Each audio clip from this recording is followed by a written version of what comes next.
White neighbor calls cops on black kids playing basketball. What happens next is wild.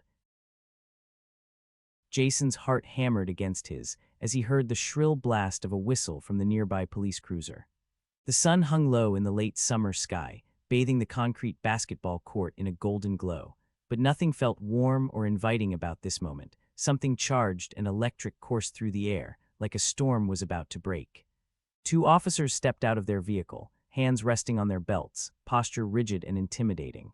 It was one of those scenes you replay in your head for days. A handful of teenage black kids, just finishing up a casual game of street basketball in their own neighborhood, suddenly confronted by the police over a call that shouldn't have happened in the first place. At the center of it all was that single phone call, a white neighbor's complaint, describing suspicious activity and noise, but it amounted to little more than a group of friends shooting hoops after school. The voice on the other end of the line had rung with entitlement and fear, loaded with undertones that made it clear the complaint might have had less to do with noise and more to do with who was making it. As the two cops walked slowly towards the fence that enclosed the court, a hush fell across the onlookers on the sidewalk. Had noticed the flashing lights, the abrupt arrival, and had paused in their evening routines to see how this would end. Tyrone and his younger brother, Caleb, had been at the center of the game, and now they were at the center of this unfolding drama. Tyrone was 17, tall, lean, and brimming with that unique brand of teenage energy that comes from an entire life in front of you. Caleb was only 13, smaller, quieter, but looking up to his older brother with a blend of admiration and trepidation. The ball lay motionless at Caleb's feet, forgetting the moment the police cruiser had turned the corner. For a split second, Jason imagined time slowing down, his eyes darting between the cops and his two friends in the middle of the court. He could practically feel tension radiating off Tyrone, who wore a look that was part confusion, part defiance. Caleb, on the other hand, looked downright frightened, his dark eyes wide, his small hand reaching instinctively for the hem of Tyrone's shirt. Jason was no stranger to subtle, simmering prejudice, nor were Tyrone and Caleb. This was their block. They knew every crack in the pavement, every rusted chain on the playground swing, and every neighbor by first name. Some neighbors were friendly, some indifferent, and then there was Mr. The grumbling, self-appointed watchman of the block, who rarely had a kind word to say. It was his voice that had reached the police dispatcher that afternoon, and what was said. Some nonsense about how these kids must be up to no good because, in his mind, young black kids with a basketball equaled trouble. The officers closed in. One of them, a tall man with a stern gaze, cleared his throat before speaking. "We got a call about a disturbance," he said, eyes sweeping over the group. The kids, and there were about half a dozen of them on the court, exchanged wary glances. A few spectators outside the fence stepped forward, curious, concerned. Among them was Ms. Ruby, an elderly neighbor who'd lived on this street for 40 years and considered these kids her own honorary. She was leaning on her cane, eyebrows knitted with concern. "This is a public court," Tyrone said, his voice unsteady but trying hard to sound composed. "We're just playing ball. We're not disturbing anyone." Caleb nodded emphatically beside him, as though he needed to second his brother's statement for it to carry more weight. The officer to the left, a middle-aged woman with kind-looking eyes but a visibly tense posture, gave a quick glance to her partner. "Look, we're not here to cause trouble," she said, "but we have to investigate all calls." The caller said there was a group of youths making a racket and possibly vandalizing the property. A spark of anger flashed in Tyrone's eyes, but he held his tongue. He'd learned the hard way through direct advice from his parents, from older kids who'd been through it, and from endless cautionary stories passed around the neighborhood, that the moment you raise your voice or step out of line with the police, you risk your safety. He swallowed that anger, but not before the officer could see his jaw tighten. Jason was off to one side, hands still clutching his own basketball, legs feeling suddenly unsteady. He scanned the perimeter and sure enough saw Mr. Peering from his porch. Even at this distance, Jason could see him clenching his phone, that smug, resentful look plastered on his face. It made Jason's stomach churn. Ms. Ruby hobbled over to the chain-link fence. "Officer," she said, voice trembling yet resolute, "these are good boys. They've been playing here for years. No damage, no trouble, just basketball." Her words rang with the unmistakable authority of a woman who'd seen nearly everything in her lifetime. The taller cop ran a hand over his trimmed beard and exhaled. "Ma'am, we appreciate your input. We're just doing our jobs. We'll clear this up fast." Tyrone's friends murmured quietly, fear soaking through their bravado like water through a paper cup. Kids who minutes before had been laughing, teasing each other, calling out fouls, now stood silent, eyes darting warily at the police. If you looked closely, you'd see that for some of them, especially the ones who'd never had a direct encounter with law enforcement, there was a childlike confusion.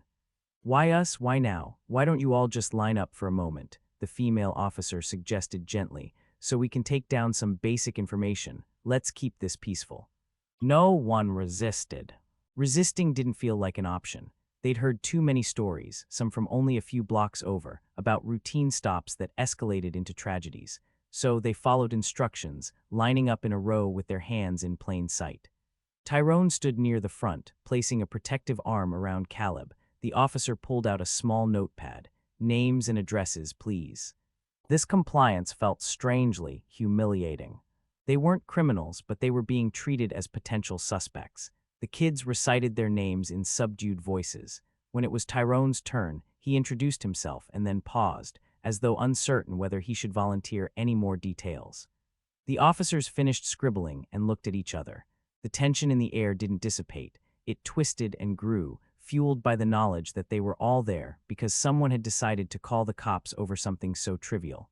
The kids weren't perfect angels. They occasionally shouted, occasionally shoved each other during the game, but that was the extent of their wrongdoing.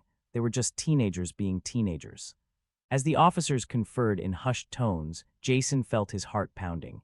He wanted to speak up, to say something that might end this nonsense, but the words clung to his throat. In the periphery, he noticed more onlookers gathering, neighbors stepping out of their houses, joggers pausing on the sidewalk. The slow churn of tension was turning into a community spectacle. Another police car rounded the corner, lights off, but presence was unmistakable. Another wave of anxiety swept through the kids on the court. At last, the female officer turned to them. "We have to ask you to pack up for today," she said, her tone suggesting she didn't particularly agree with the directive, but was duty-bound to carry it out. "You can come back another time, but right now, it's best if you disperse." "What?" Tyrone asked, outraged. "We haven't done anything." She pressed her lips together. "Please, let's not make this harder than it needs to be." "It shouldn't be hard at all," Tyrone retorted, anger seeping into his words. The other officer, the tall one with the beard, frowned sternly. Caleb clung to Tyrone's arm, tension evident in his small body. "It's all right," Jason interjected, stepping forward in what felt like a small act of bravery. "We can go." He couldn't stand the thought of this escalation. Some of the kids shot him glances that were equal parts frustration and relief. They were outraged too, but was standing up to the police at this moment worth it? "Thank you," the female officer said. Then she motioned to the kids. "Please, just clear out." With that, the group began to gather their things in a heavy silence. The thudding echo of basketballs bouncing on asphalt had long ceased, replaced by the uncomfortable hush of compliance. Tyrone glared up at the officers, then at Mister in the distance, who still lingered on his porch like a sentinel. Caleb shot a fearful glance at the police cruiser, tears pricking the corners of his eyes. And then, just as quickly as they had come, the officers began to turn away, signaling that this impromptu fiasco was over. But nobody realized that this night was only the beginning of something bigger, something that would ripple through the entire neighborhood and expose all the fault lines of prejudice, fear, and hidden grudges that had been quietly simmering for years. The confrontation, minimal as it was, set a spark to kindling, and that spark was about to blaze into a fire no one saw coming. The kids drifted away from the court in clusters. Tyrone slung his arm protectively around Caleb, speaking in hushed tones. Jason walked beside them, that unsettled feeling in his gut growing. Other kids dispersed toward their homes, hearts pounding with the lingering adrenaline of what had just happened. For them, an innocent game had turned into a stark reminder of how easily they could become targets. Jason lingered at the corner with Tyrone and Caleb, watching the police cruiser slowly roll away. The second cruiser did the same, leaving the block blanketed in the last dim glow of the setting sun. Streetlights were beginning to flicker to life, one by one. From Mister's porch, the silhouette of the man remained. Even from a distance, you could sense his smirk, that sense of twisted satisfaction. There was a part of Jason that wanted to run up the porch steps and confront him directly. "Why did you do that?" But he knew that would solve nothing and might only pour fuel on the embers of this conflict. Later that evening, Word spread around the neighborhood. Residents talked to one another over backyard fences, at convenience stores, on sidewalks. Cops called on the kids unbelievable, some said. Said it again, whispered others, shaking their heads. There was a sense that things had gone too far this time, that perhaps the unspoken lines had been crossed. For Ms. Ruby and a few other longtime locals, this was about more than one phone call. It was about years of pent-up resentment, each instance of prejudice and suspicion building upon the last. Meanwhile, Tyrone and Caleb returned to their small house a few blocks down the street. Their mom was in the kitchen preparing dinner when she saw her boys walk in with faces clouded by a mix of anger and fear. Tyrone kicked off his sneakers more forcefully than usual, anger simmering just beneath the surface. Caleb, who usually greeted his mom with a grin, walked past her silently, heading toward his bedroom. Wiped her hands on a kitchen towel and followed them, dread filling her chest because she could sense something bad had happened. She pressed Tyrone for details. He recounted the whole story. From the harmless game to the abrupt arrival of cops, the pat-down in front of the entire neighborhood, the forced dispersal. As listened, she felt her heart race in that way it always did when she thought about the potential dangers her boys faced in the world. But it was more than fear, it was fury. How dare someone treat her children as criminals for playing a game? When Tyrone mentioned Mr.'s jaw tightened. She'd had a run-in with the man before, small complaints about everything from where her trash cans were placed on the curb to how loud Tyrone's music was when he practiced in the garage. She suspected it wasn't about the music or the trash cans, it was about something deeper, uglier. Her hands clenched into fists at her sides. "I'm going to the neighborhood association about this," she said, voice trembling. "This can't keep happening." Tyrone shrugged, shoulders sagging as though weighed down by more than he could handle. "You can try, Mom, but you know how it goes." Looked into his eyes, those big, brown eyes that still had a childlike quality despite the near-adult height and bravado. "I have to try," she said softly, placing a gentle hand on his cheek. "You and Caleb deserve better than this." Caleb stood in the doorway, arms wrapped around himself. "They looked at us like we were criminals," he said, his voice cracking. Like we did something wrong. Opened her arms to him and he shuffled forward, letting her envelop him in a tight hug. "I hate that feeling," he whispered, eyes moist. "I hate it." "You're not criminals," whispered fiercely. "You're my boys." That night in a cramped bedroom they shared, Tyrone and Caleb lay awake, each lost in his own thoughts. The anger that pulsed in Tyrone's veins did battle with the fear that rooted itself in Caleb's mind, and neither could find peace. Meanwhile, in a slightly nicer two-story home across the street from the basketball court, Mr. sat in his recliner, sipping a glass of scotch, feeling oddly pleased with himself.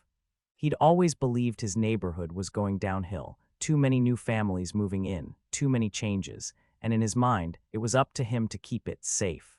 He refused to acknowledge that his perceptions were skewed by prejudice.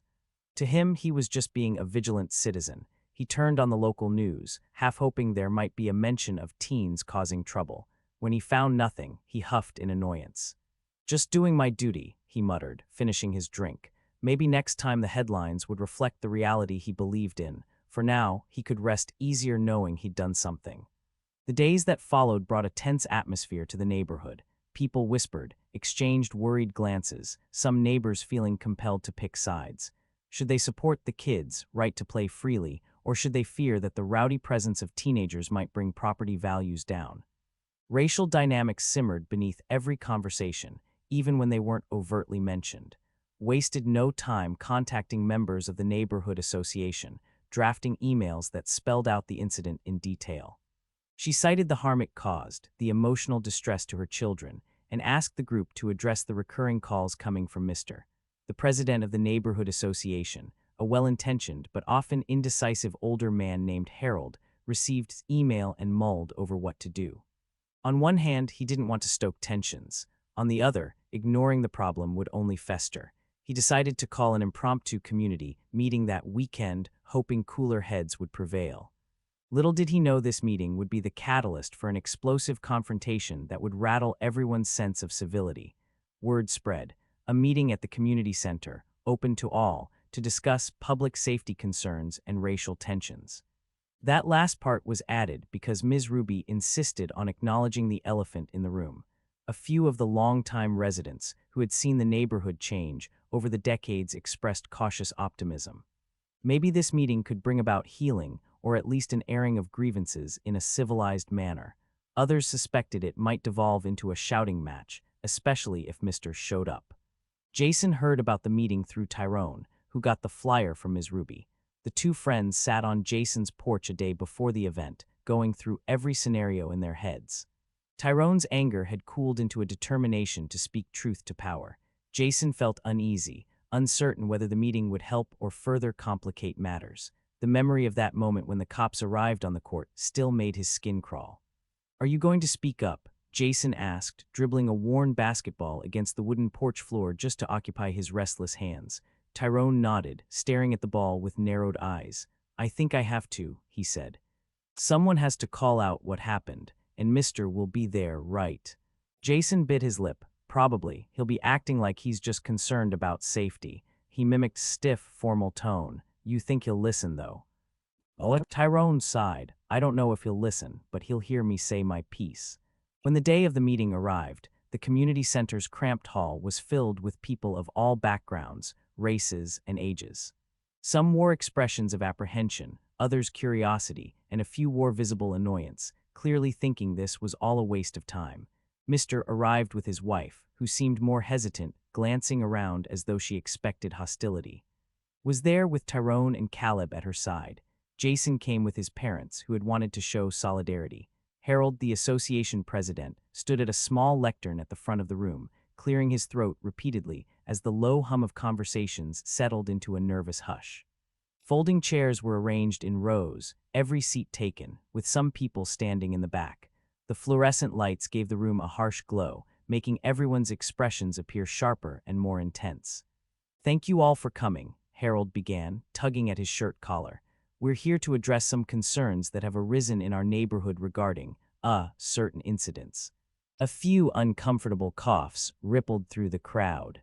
Straightened in her seat, preparing to stand if needed, crossed his arms, brow furrowed. Harold continued, "Recently, there was a call placed to the police regarding some young men playing basketball at the public court near Oak and Maple Streets. This, unfortunately, led to a tense situation that many in our community are unhappy about. We want to discuss how to prevent misunderstandings and promote a sense of unity and cooperation among neighbors." An older woman in the front row raised her hand. "We should just get rid of that basketball court. It attracts," she paused, searching for the right word, aware she was in a public setting. "Well, it attracts trouble." Stood abruptly. Her chair scraped against the floor, the sound echoing in the tense hush. "My sons are not trouble," she said, voice trembling with controlled anger. Her eyes swept the room before settling on the woman in front. "They have every right to use that court. That's why it's there, to give kids a place to play. How dare you suggest getting rid of it just because you feel uncomfortable?" The older woman pursed her lips and looked away, as if stung. Continued, "We can't keep ignoring the fact that this call was made because of bias, plain and simple." She turned then, her gaze locking on Mr. "Sir, you were the one who called, weren't you?" Shifted in his seat. "I called the police because the noise was excessive," he said gruffly, "and I suspected potential vandalism. That's not bias, it's civic responsibility." Tyrone rose to his feet next to his mother, heart pounding. "We weren't vandalizing anything," he said, forcing himself to maintain a measured tone. "We were shooting hoops. You saw a group of black kids playing, and you decided it must be trouble." His face reddened as he spoke the words, as though the truth of them caused both rage and sadness. Snorted, "Don't twist my words. I heard foul language. There was shoving. That can escalate into violence." Ms. Ruby, seated behind, muttered, "Kids curse and shove each other sometimes in sports. That's normal." "And are you telling me no white kids ever cursed while playing ball in this neighborhood?" A faint ripple of agreement spread through the crowd, glared at Ms. Ruby, but said nothing. He'd always been cautious around her because she was respected among neighbors, and anything he said against her would land poorly in a room full of people who regarded her like a community matriarch. Took a slow breath, refusing to let her temper flare uncontrollably. "You can't keep calling the police on our children just because you feel uncomfortable," she said, each word weighed down by urgency. "It's traumatizing." They are not threats, they are part of this neighborhood, just like you. Tension thickened like humidity in the air. Harold fidgeted behind the lectern, uncertain how to guide the conversation. He cleared his throat again. Let's try to be constructive. Perhaps we can establish some guidelines, like certain hours for basketball play or clearer rules about noise levels. He looked back and forth between, and as if searching for an easy compromise. Tyrone shook his head, stepping forward. He glanced around the room at the many eyes watching him and found Jason standing in the back, giving him an encouraging nod. "This isn't about hours or noise," Tyrone said, his voice echoing. "This is about who gets to live here and feel safe, because when the police roll up on us, we don't feel safe. We feel like we're targets." That statement hung in the air. A few people shifted in their seats, others lowered their eyes. On some level, many recognized the truth in Tyrone's words, but perhaps they hadn't wanted to face it so directly. Mr. opened his mouth to retort, but before he could, spoke again. "We teach our kids to respect the law, but how much respect do we get in return when neighbors keep calling the cops on them for existing in a public space?" A woman from the second row, a mother of 2 teenagers, stood up and spoke. "I agree this needs to stop," she said, voice trembling with the intensity of long-held frustration. "My kids told me they're scared to go to the court now, and they shouldn't have to feel that way." Harold, sensing the conversation was finally touching on some broader consensus, tried to corral the momentum. "So, let's come up with an approach where the court remains accessible, but we handle noise or other concerns in a neighborly way, without involving the police unless it's an emergency."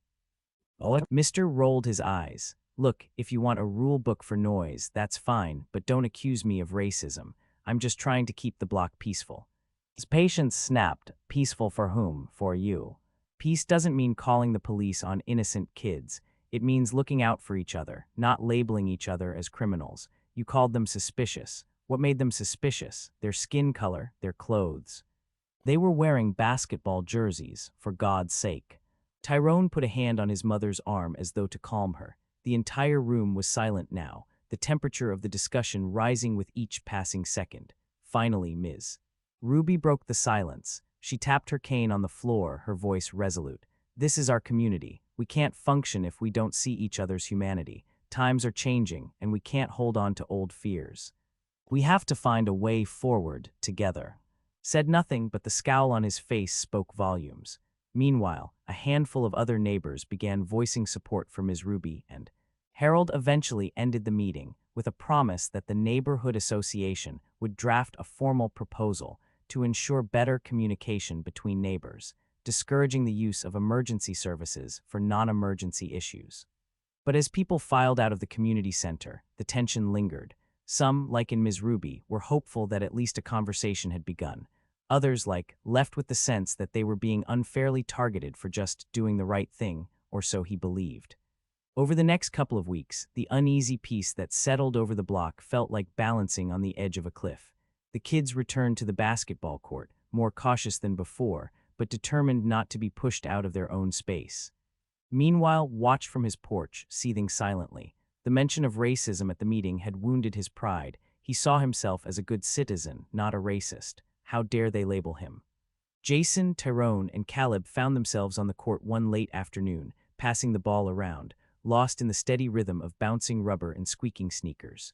The evening sun cast long shadows, and the air was balmy. They were still a bit on edge. Any time they heard a car engine pass by slowly, they'd glance up, worried it might be a cop. Still, they tried to immerse themselves in the game, to reclaim a piece of normality. They didn't notice that Mr. was no longer alone in his mission.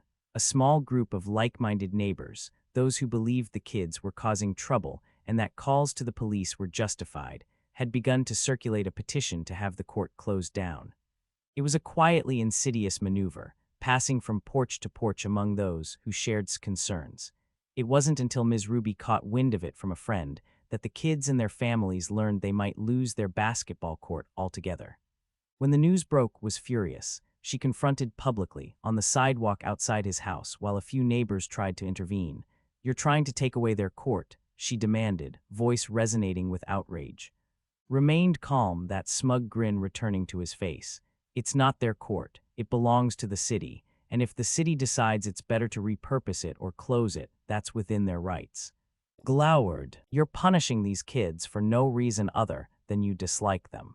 He shook his head, feigning innocence. Oh no, not them specifically. We just don't need that kind of commotion here. Mez. Ruby, hobbling up on her cane, joined, pointing a gnarled finger at. You're stepping over a line. This neighborhood is for all of us, and those kids have every right to be here. He shrugged dismissively. We'll see what the city thinks. The next week was a whirlwind of activism versus obstruction, and Ms. Ruby mobilized supporters, collecting counterpetition signatures to keep the court open and to outline constructive solutions, like adding a sign that reminded players to be mindful of the time and keep noise to a minimum late at night. They planned to attend the next city council meeting, hoping to present their case. Meanwhile, continued gathering signatures under the premise of reducing crime and noise. Ironically, most signers had never experienced any real crime from the kids at the court. They simply believed ominous warnings or felt uneasy about the changing face of the neighborhood. Throughout all this, Tyrone found himself living in a swirl of adult decisions that directly affected his life, yet left him feeling powerless. He vented to Jason as they sat on the curb across from the court one afternoon. It's so messed up, Tyrone muttered, flicking a pebble across the pavement. All we wanted to do was play ball. Now it's like we're criminals or something. Jason nodded, his thoughts simmering with frustration. I know, man, he said softly. It's just not right. That day, tension escalated again when marched over to the fence at the edge of the court, angrily pointing at a piece of graffiti on the nearby wall, unrelated to the kids, but it fueled his narrative. Look at this, he barked. Gang signs. This is what happens when you let them loiter around here. The kids froze, uncertain how to respond to the accusation. They hadn't painted anything. Someone had tagged the wall weeks ago, probably a random passerby, but it became fodder for his campaign. Tyrone clenched his fists, stepping forward. We didn't do that, he said, voice steady but simmering with rage, gave a dismissive snort. Right, of course not. Jason's stomach twisted. He wanted to say something, anything. But the weight of his gaze felt like a physical barrier. They were a bunch of teenage kids, and he was an adult with enough social leverage to make their lives miserable. Other neighbors walked by, some shooting sympathetic looks, others hurrying past like they didn't want to be involved. To Tyrone's surprise, a woman neither of them recognized approached, folding her arms. She was in her early 30s, wearing business attire as though she'd just returned from work. That graffiti's been there for a while, she said sharply, her tone suggesting she wouldn't be intimidated. I walk by here every day on my way home from the bus stop. These kids weren't even around when it was put up. Looked annoyed. Look, we don't need your opinion. I'm just showing proof of the decay this court brings. The woman narrowed her eyes. You're harassing them, she said bluntly.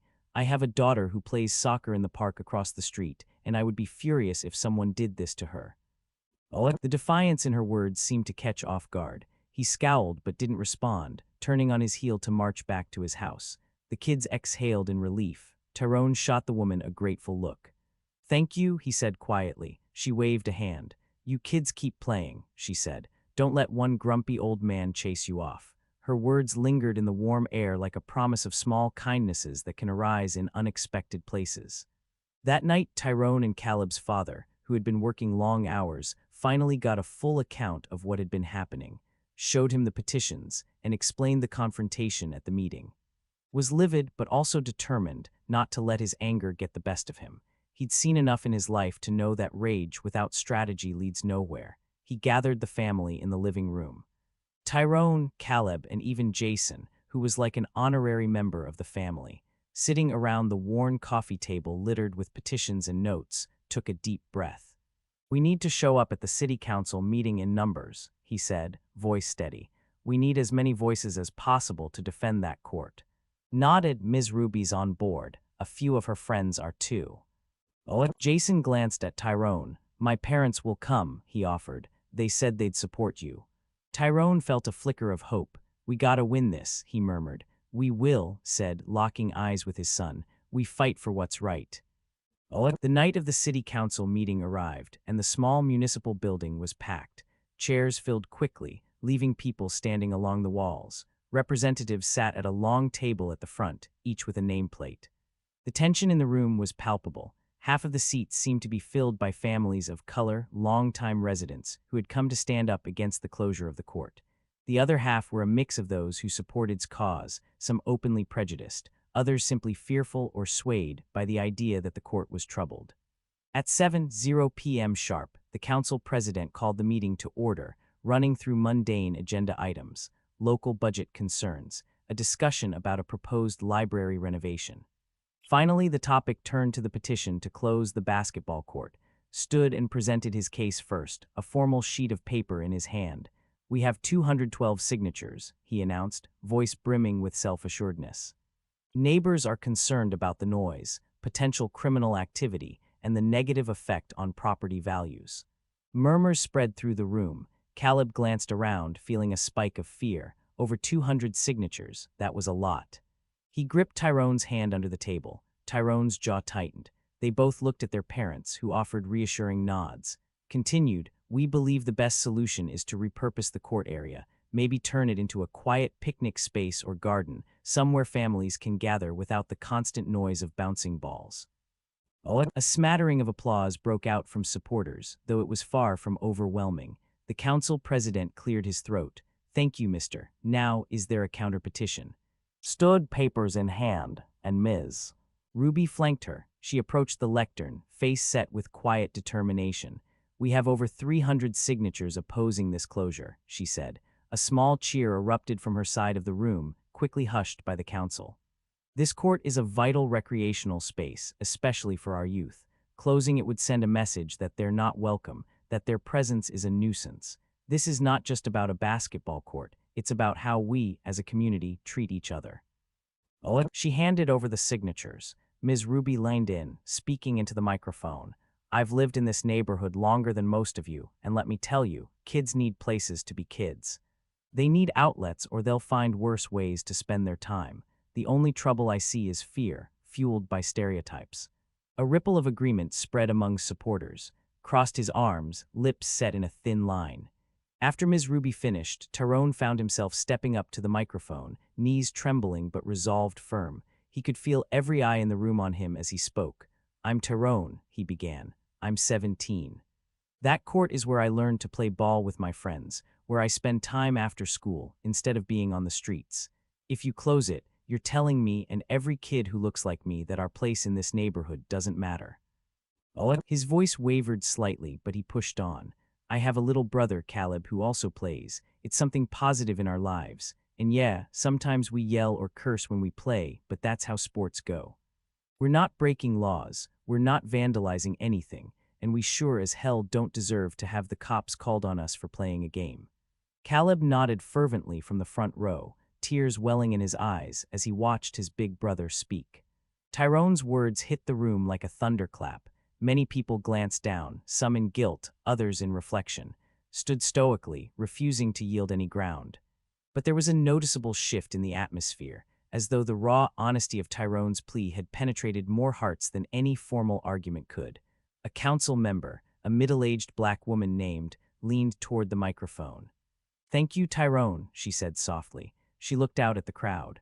"We all need to remember the importance of shared spaces for our young people. We must consider that while noise can be regulated, we can't regulate people out of public facilities based on biases." Opened his mouth to speak again, but the council president gestured for him to wait, addressing first. Continued, "We might consider installing signage about hours or noise policies, but as for closing it altogether, I think we need to think very carefully about the consequences." Another, an older white man, added, "We also have to address the concerns of residents who feel unsafe. Whether it's founded or not, the perception of danger is driving these calls." Stepped back to the microphone. "We can work on those perceptions through community engagement," she said. "We can hold neighborhood basketball days or do something that brings everyone together. Closing the court fixes nothing." The council debated back and forth, with occasionally interjecting to restate his points. Tension flared, then cooled, then flared again. After nearly an hour of discussion, the council president finally signaled it was time to put the matter to a preliminary vote, whether or not to consider the petition to close the court. Everyone in the room waited with bated breath. One by one, the council members voted. The final tally was 4-1 in favor of rejecting's petition outright. A roar of relief and excitement swept through the room from the kids and supporters of the court. People jumped to their feet, hugging each other. Tyrone found himself grinning from ear to ear, tears pricking his eyes, and held each other's hands in a gesture of victory. Caleb, overcome with joy, let out a small whoop. Ms. Ruby dabbed her eyes with a handkerchief, beaming proudly, stood stock-still, face red, eyes furious. He turned and stormed out of the room, followed by a few of his supporters who still mumbled about noise pollution and property values. But it was clear they had lost this round. A sense of triumph, tinged with lingering tension, settled over the rest of the assembly. Afterwards, neighbors poured into the lobby of the municipal building, exchanging hugs, handshakes, and high fives.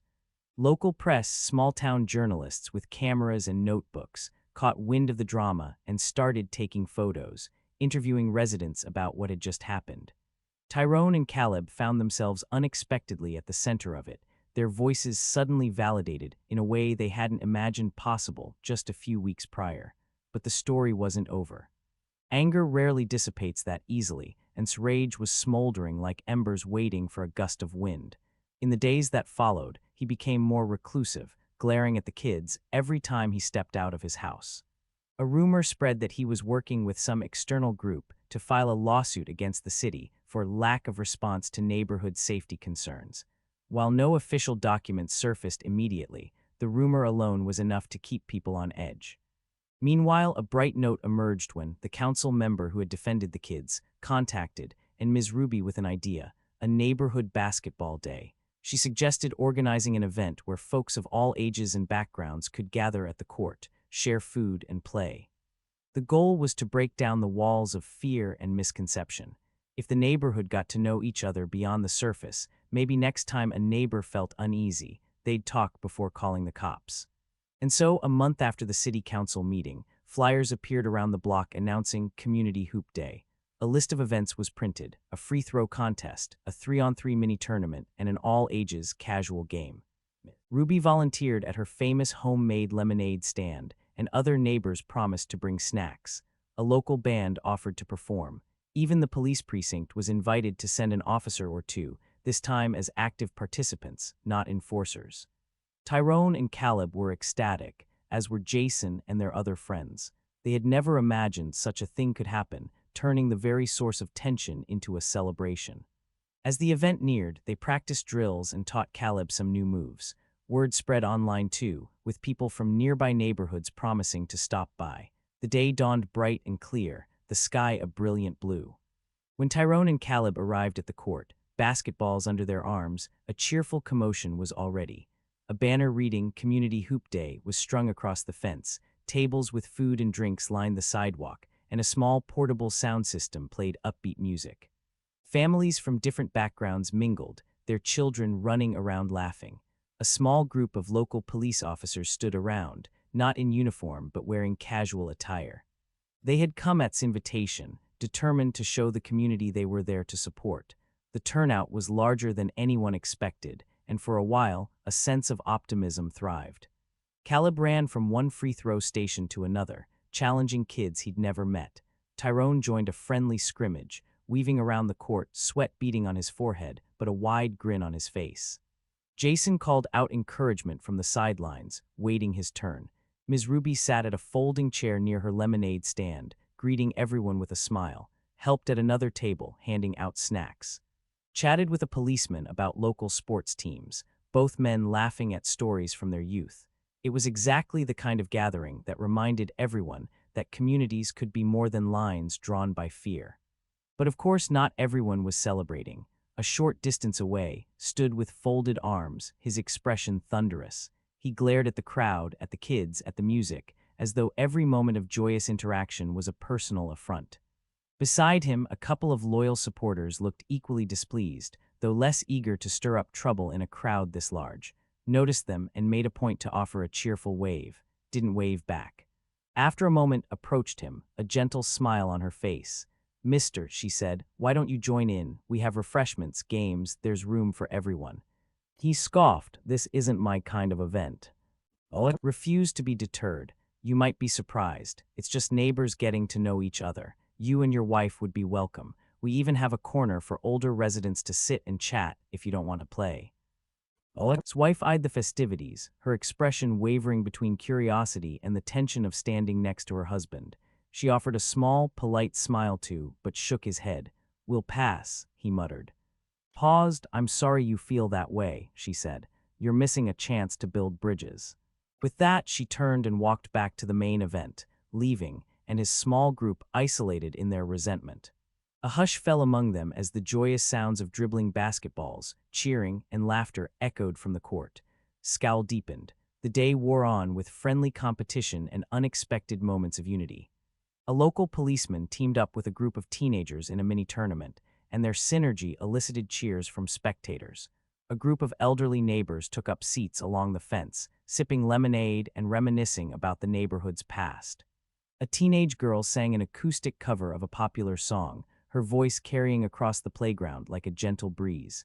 People clapped and whistled, their eyes shining with the simple pleasure of shared community. As the sun began to dip in the sky, a crescendo of cheering signaled the final moments of the 3-on-3 tournament.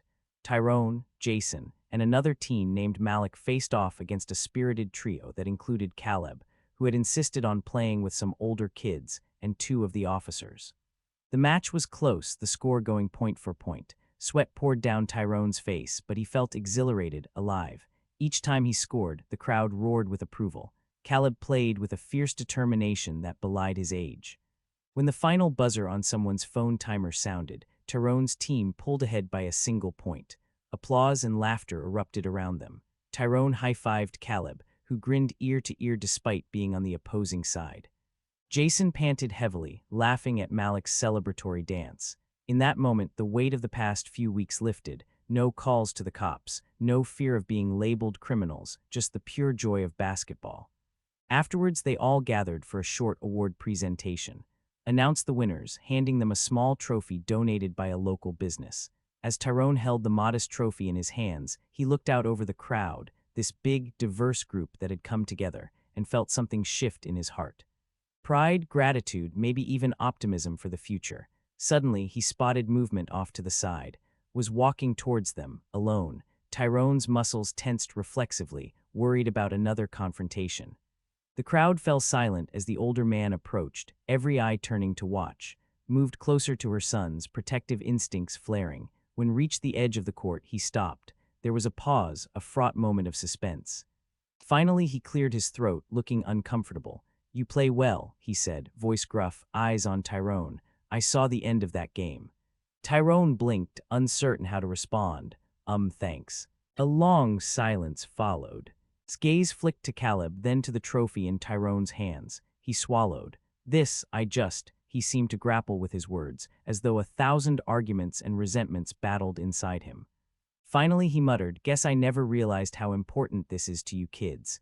His voice shook, whether from anger, regret, or some complicated brew of emotions. It was hard to tell.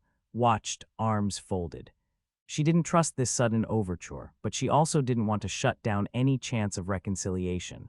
"Well," she said, stepping forward, "it's good you're here. You can see for yourself that these kids just want to play in peace." Oleg looked around at the crowd. Some faces were neutral, others guarded. Ms. Ruby watched from a folding chair, her face a careful mask of skepticism. "I might have overreacted," mumbled, though it sounded more like an admission forced from him than a genuine apology. "I didn't realize calling the cops would cause such pain." Caleb, standing beside Tyrone, peered up at the man. His youthful eyes held more sincerity than words ever could. "It scared me," he said plainly, his voice small in the hush. "I thought something bad might happen." Flinched as though the boy's words cut him, he opened his mouth, closed it, then tried again. "Well," he managed, voice unsteady, "I'm sorry for that." Whether the apology was heartfelt or offered under social pressure, no one could be entirely certain. But it was something, a small crack in the armor of prejudice that had surrounded him. A few onlookers exchanged relieved glances. Others still looked doubtful, aware that words are not enough to undo deep-rooted mistrust. Yet in that moment, the distance between and the kids felt just a little smaller. Tyrone exhaled slowly, nodding. He wasn't ready to forget weeks of anger and fear, but perhaps this was a start. "Thanks," he said, voice hesitant. "It means a lot if you really mean it." Hesitated again before nodding. I'll try. With that, he retreated a few steps, turning to leave, seized the moment. Why don't you join us for the barbecue portion? We have hot dogs, burgers, plenty of food. The man paused, glancing at the crowd. I'll consider it, he said finally, then walked away with a stiff gait.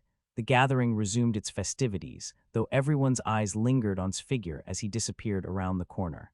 Later that evening, the sun draped the sky in rich oranges and purples, the final hours of Community Hoop Day winding down. People laughed, exchanged phone numbers, promised to stay in touch. The sense of unity that pervaded the space felt almost miraculous. Caleb's eyes were bright with hope as he clutched the small trophy, telling anyone who'd listen about the winning shot he sank during the game. Jason walked up beside Tyrone, handing him a soda. You did it, he said, voice brimming with admiration. You all did it. No court closure, community event, and maybe even's changing his tune. Tyrone gave a small, cautious smile. We'll see about, he replied, sipping the drink, but this is a good day. Nearby and stood with Ms. Ruby, discussing the next steps. They wanted to form a neighborhood committee dedicated to inclusive events and ongoing dialogue, hoping to keep the momentum alive and prevent any backsliding into mistrust. Ms. Ruby, Kane leaning against her chair, offered a final bit of wisdom. This doesn't end today. We have to keep working at it every day. As darkness finally descended, the street lights blinked on, casting a warm glow over the now emptying court. Jason and Tyrone gathered basketballs, folding tables were collapsed, and volunteers loaded them into cars. The leftover snacks went into boxes, with some destined for local shelters. Ms. Ruby's lemonade stand was the last to go, her sturdy cane tapping against the sidewalk as she oversaw its dismantling. In the midst of all this, Tyrone took a moment to stand on the now quiet court, gazing around at the chain-link fence, the worn hoops, the graffiti-stained walls. This place so ordinary had been the catalyst for a battle over belonging, identity, and acceptance. So much had happened in such a short time. He let out a slow breath, memories flickering through his mind. The day the police came, the tension at the community meeting, the triumphant city council decision, and the bittersweet moment of grudging apology. Caleb wandered over, eyes bright despite being tired. Hey, you okay? He asked, noticing the pensive expression on his brother's face. Tyrone gave him a reassuring nudge. I'm good, just thinking about everything. Caleb nodded, understanding in that unspoken way siblings often do. Today was pretty cool, huh? He asked, looking around at the last remnants of the event. Tyrone managed a smile. Yeah, it was, and I'm proud of you, little man. You did great out there. Caleb grinned. I'm proud of you, too. They stood there for a moment, the last scraps of daylight lingering in the west. Even though storms of prejudice and misunderstanding might still loom, the court felt reclaimed, by them, by the community, by the bond that formed when people refused to let fear win. They knew the journey wasn't over, that there would be more hurdles, more phone calls perhaps, more tensions. But for tonight, they could breathe easy, dribble a ball in peace, and savor the sweet triumph of standing up for what was right. And so, as the streetlight flickered overhead and the pavement cooled beneath their sneakers, the two brothers shared a moment of quiet victory. A single basketball bounced on the asphalt, echoing in the stillness, a reminder that this place, so contested and yet so essential, belonged to them as much as to anyone. A reminder that even in a world fraught with division, sometimes what happens next can be a moment of hope.